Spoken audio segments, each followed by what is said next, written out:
This budget listening session is for the upcoming FY 2025 budget.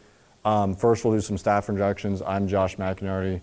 I'm the budget manager at the City of Topeka. I have a management analyst under me, Dalton Badel, and then our new city manager, Dr. Robert Perez. And then I would be remiss if I didn't mention we have two council members, or like one council member and the mayor in the crowd, and Mayor Padilla and Councilwoman Hiller from District 1. So, and then our communications team, Dan Garrett and Brett Smith.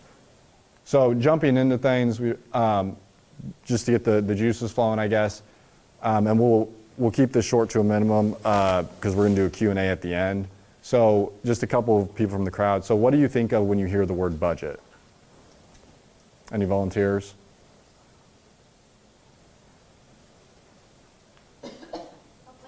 Plan? Okay. Anyone else?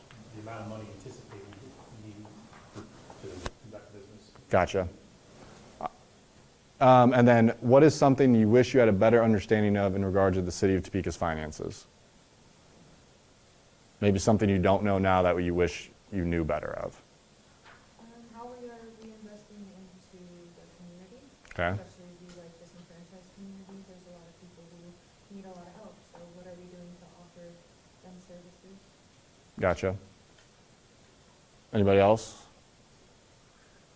And then next, what city services do you think we should increase more of? So that could either be something we're already doing and do more of it, or something that we're not doing and start doing it. Speak of Metro. I think infrastructure around the city, Mm-hmm. you know, I feel from my perspective as a constituent and a citizen, we're very reactive to water stuff, street stuff, instead of being proactive because we're a little behind. Gotcha. And then finally, are there any city services that we think we should do less of or stop doing entirely? So kind of the inverse of the last question.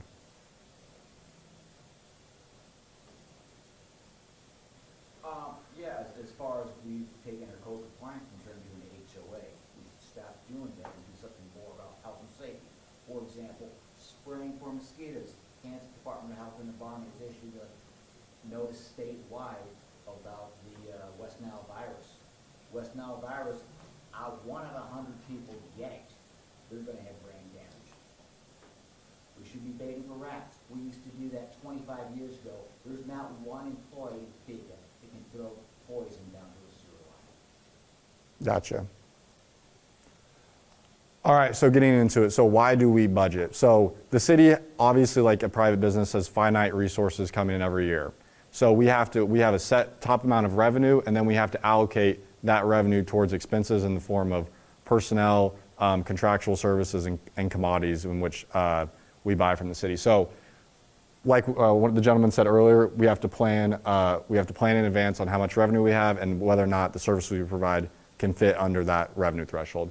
And then finally, our budget gets presented to the city manager, and he allocates funds, for lack of a better term, in a way that best enhances the council's goals in terms of service priority and what the citizens want when they're speaking to council. So it's a very fluid process. Obviously, the budget presented in the summer is not the same as the budget approved in September because we have listening sessions, we have different needs, revenue changes, et cetera. So it's a very fluid process. And this is just kind of the timeline. So the way the timeline works is we begin early in the spring compiling budget information from our departments like police, fire, public works, et cetera. And so where in June and July, those discussions continue, but the other night in July, we have to set a maximum mill levy rate. So what the mill levy is, that determines how much property taxes we can collect from our citizens. So what the council did the other night is they approved the maximum mill levy rate that we can generate off property taxes. Right now, we're on bullets 2 and 3, or we're about to be on bullet 2 next week, and we're on bullet 3 as of right now.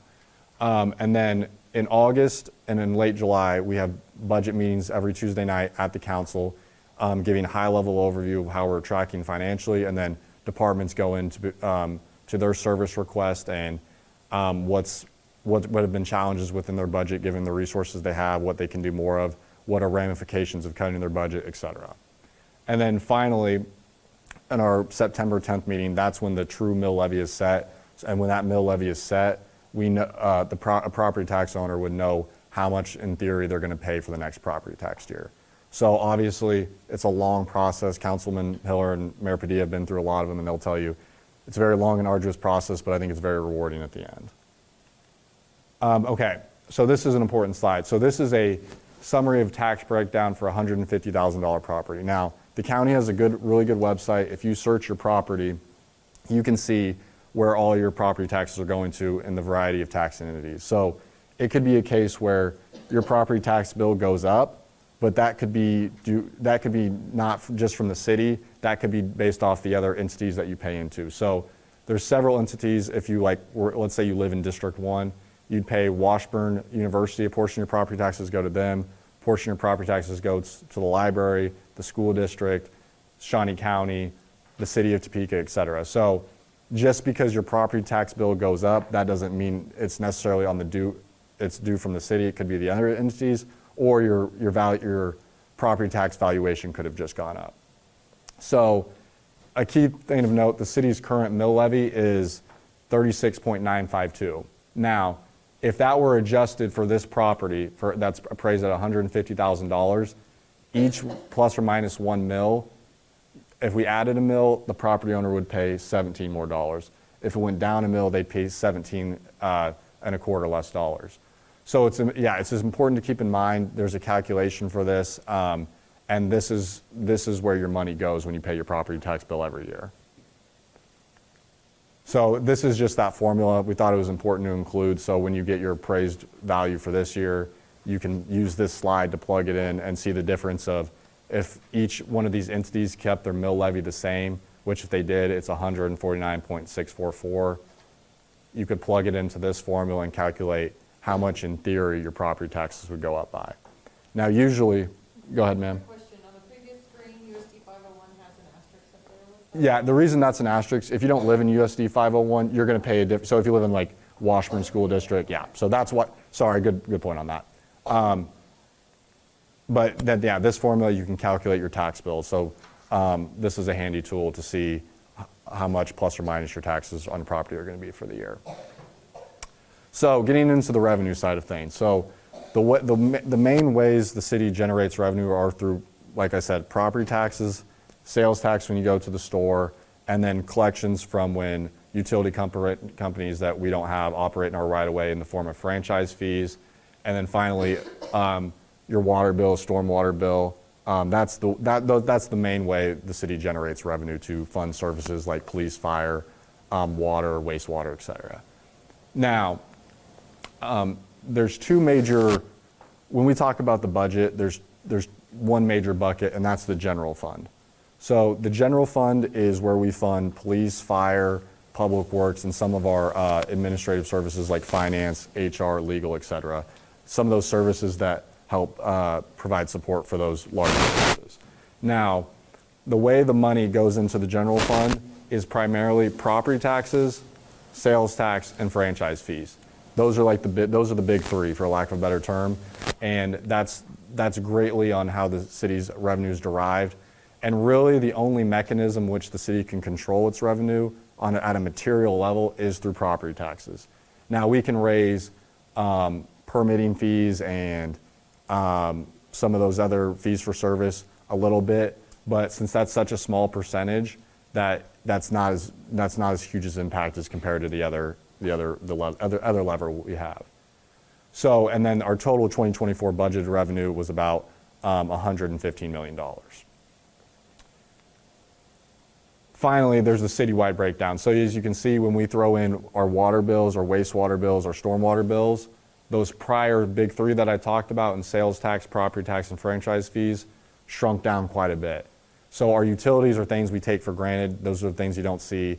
They're beneath the ground. So a great deal of the city's revenue in the form of ratepayers, that's the majority of the revenue we have. Now, that revenue that we pay our water bills, that can only be used for the utilities department. We can't get a water bill, then in turn pay the police chief his salary. So the main thing to take away is certain funding sources have certain appropriations and obligations they can't pay for. So expense types. Now, everyone in here probably understands that the most expensive part of most businesses are your personnel. So that's the largest expense that the city incurs. Then the next are contractual expenses. So anything that we don't perform, so let's say there's a service that we don't have capacity to do. So think of like a traffic engineering service where we might pay a traffic engineering firm like WSP to perform the work because we don't have the capacity to do it in staff. That's an example of a contractual service, or paying Bettis to do a mill and overlay project on Topeka Boulevard. Those are two examples. Then there's commodities. Those are things that we purchase, like fuel, like our gas for our city fleet. That would be an example of a commodity. That's a pretty small amount of the expense budget. And then there's also debt, which are if we lease anything. We used to lease fire radios. We don't do that anymore, but that's an example of debt payment that we make. And then finally, there's other, like anything, there's other line items that are used among transfer of funds. But the primarily big three are those first three. Now, if we were breaking out at a department level, the city spends about 74% of its general fund. So if I go back 2 slides, of those funding sources, primarily 74% of those funding sources goes, because we have to submit a balanced budget, go to public safety. Then and that's police, fire, code, and municipal court. Then our other largest department is public works, which that's the administration of roads, bridges, street projects, et cetera. And then our planning department, so that's another small percentage. And then other administration, that's our general government, like legal, HR, finance, IT. Those are services that help provide for the other services. Okay, and then this is the citywide expense breakdown. So this is the same slide as that, but instead this is just the general fund. But when we go to this slide, we have to account for a few more items. So public safety obviously is about a quarter of the city's budget. We add utilities in, that gets up to about 30%. Public works, now this number, the reason this number grew up so much was that this is where when you go to the grocery store and you pay a citywide 50-cent sales tax to fix the roads, that number is now included in public works, because that's the department that administrates those funds. So an example of that would be on Topeka Boulevard right now, they're doing a lot of construction on 21st to 29th. Majority of that money is funded through a 50-cent sales tax that when you go to the grocery store, it pays for the repair and replace of existing assets. So that's what that yellow slice of the pie is paying for. Then finally, there's community and economic development. Those are things like the land bank, the Affordable Housing Trust Fund, any TIFs or CIDs the city does. That's a small part of the city's budget. And then other operations, like I said before, that could just be administrative things like our HR department, legal, finance, et cetera.